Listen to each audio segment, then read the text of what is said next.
Hi folks, welcome back to Stacey Can. Today is an exciting day because I am doing a viewer request from Vic and Alice, who are from Britain and have requested some British baked beans, also known, it's a copycat of the Heinz version of British baked beans, which is really good for breakfast and beans on toast, which might sound unique for some folks, but they are quite tasty. I've had them and they're delicious. So follow along down below in the show notes because that's where a lot of the information will be, additional ingredients and such, and hit like and subscribe while you're down there because that does help. So the ingredients that you need are 2 cups or a package like a pound of dried white beans. I'm using navy beans here. You can do a smaller navy bean. If you're a small white bean, I think the cannelloni beans are a little big, but that's me. You can use those too. I would just try to stay like in a navy bean or smaller category. For me, that maybe you want them bigger, it's up to you. So that's what you need for beans. I have already soaked these overnight, which I highly suggest doing. More on that later. And so these are soaked and rehydrated and ready to go because that's why you do it. We need to rehydrate prior to pressure canning. And you also need 2 cups of chicken stock or broth, or you could use a vegetable stock. And so I'm going through this too, you might notice, that looks more than what you have. I'm doubling this recipe, so just keep that in mind. But this is just for a single batch here. As I said, I'm doubled. And then you need a cup of water. You're gonna need 2 teaspoons of Worcestershire sauce, 6 tablespoons of ketchup, or an Aussie or British tomato sauce. Keep in mind with the Aussie or British tomato sauce is actually what we would call ketchup, so don't use American tomato sauce for that because it is going to be too soupy. And it's not going to have the flavoring that you need for that. 2 tablespoons of tomato paste, 3 teaspoons of tablespoons of brown sugar. I'm reading my thing here. A tablespoon of apple cider vinegar, half a teaspoon of garlic powder and onion powder. Although if you don't have one or the other, then you just double what you do have. Let's see, half a teaspoon of black pepper, a teaspoon of salt, and for thickening, if you get it out of the jar and it's a little too thin and you need a thickening agent for it, you can do have like 8 teaspoons of cornstarch and then a 1/4 of a cup of water and shake that up in a container and mix that in when you're heating it. But you definitely do not want to add that to this recipe prior to pressure canning it. Cornstarch does not do well when you're pressure canning. It just completely falls apart. And it is not recommended, once again, by all of the resources, the National Center of Home Food Preservation, USDA, Ball Canning Book, extension offices, to add cornstarch when you're canning. And I know a lot of people do, and a lot of folks will say, well, what about, this other product? It's just not recommended. It doesn't test out well. And so I don't do that. So you can add your thickeners when you open the jar. So that is the ingredients that you need. Now the tools that you need, we kind of need a lot. I've got my 1-inch Headspace funnel here. I've got my chopstick for bubbling. I've got my jar lifter. I'm not going to use my lid lifter today because we're pressure canning. I've got my 1-inch Headspace tool, my ladle. I've got a ruler to measure out how much water to put in there, a temperature gauge to gauge the temperature here because we're going to get it up to 180 degrees. Colander, some measuring spoons and cups, and another stock pan to make the sauce. So we're going to boil the beans in one thing and we're going to make the sauce in another. So with all of that, let's go ahead and get started. One little quick blurb that I'm going to sneak in here, because I discovered after I was filling the jars, is I needed to double the recipe for, well, added a third for the sauce, because it was just not enough sauce for all the beans. So I've made that modification down below in the show notes, so go check that out. First thing I'm going to do is drain these beans. You can also pick through these and pull out any stones or pieces that don't look great. And I'm going to give this a quick rinse. gonna pour these back into the pot after that rinse and kind of a pick over too. And then fill these up full of water again this is fresh, clean water. Alrighty, so I've got the beans over on the stove coming up to a boil, and while I'm doing that, I'm gonna put together the sauce for this because we're doing it in a separate container. So I've got, or a separate pot. So I've got it's 2 cups of chicken stock or vegetable stock. I've got a cup of water. Again, I'm doubling this, so that was actually 4 cups and 2 cups of stock and water. And then we are doing 2 teaspoons of Worcestershire sauce. I eyeball this, but you can, well, I'm not eyeballing it. Here, sometimes if it's got the little spout that you have to shake out, I eyeball that. So we're doing 2 teaspoons here. Here it's 6 tablespoons of ketchup, but again, I am doubling it. Need 2 tablespoons of tomato paste,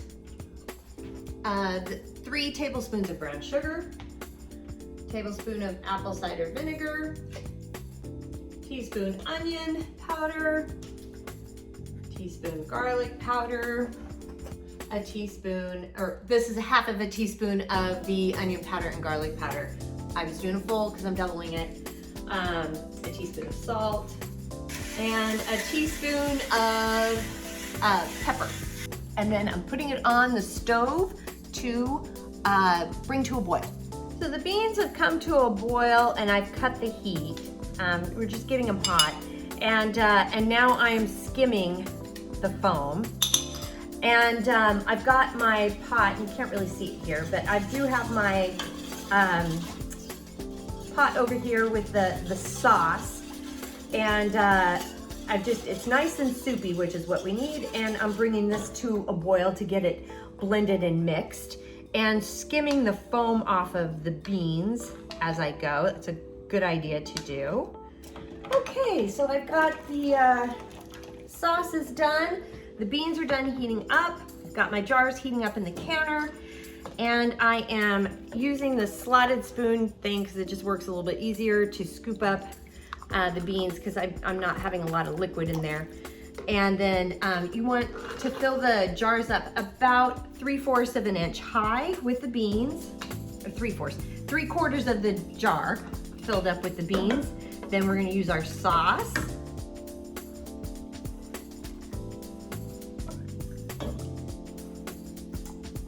And fill it up to the top there to 1 inch. We're gonna do a quick bubble, which going around with the chopstick, going around the jar, like so. And then make sure to go in the middle there, and then measure out the headspace. Need just a little bit more. And then I've got my container here filled with white vinegar. And so I'm cleaning the rim here with a paper towel. Got my lid here, I've got my ring, and just fingertip tight. And then up and over and into the canner. I got all the jars in the canner here, and I've set the heat up to high. I'm waiting for a steady stream of steam to come out of the vent pipe. Got a steady stream of steam going here. It's kind of sputtering a little bit, but you can't see it real well, but it is consistently steaming. So I've set the timer for 10 minutes to vent the canner. The 10-minute venting timer has gone off, so I'm gonna go ahead and put on the 10-pound weight for my altitude.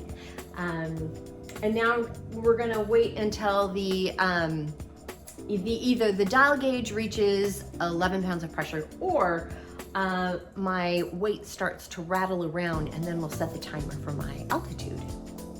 So my weight was chattering around there, so I've cut the heat, or turned the heat down a little bit, just to keep it so it's just sort of fluttering a little bit and not chattering. And but if you have, that's what you do for a weighted gauge. If you have a dial gauge, that's what I'm talking about. So this is when you set your timer. So I've set the timer for 65 minutes for my altitude, and also because I'm pressure canning pints. If you're pressure canning quarts and your altitude and elevation and etc. is different than mine, you can check down below in the show notes for more information, or off to the side over here.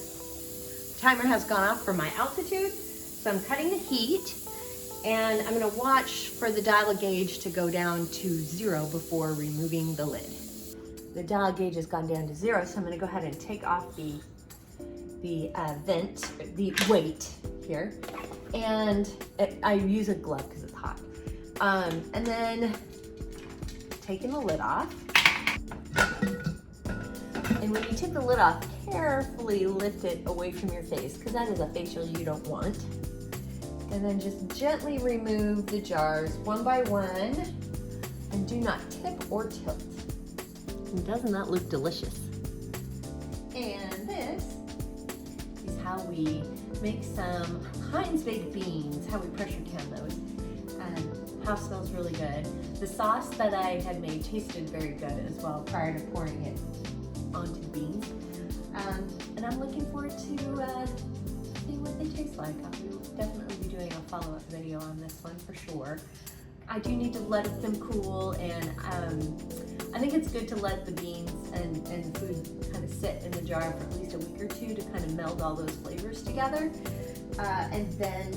And then I'll open them up and see what they taste like, so I'm excited. And I hope they taste as good as they smell so far. So that's how we do it.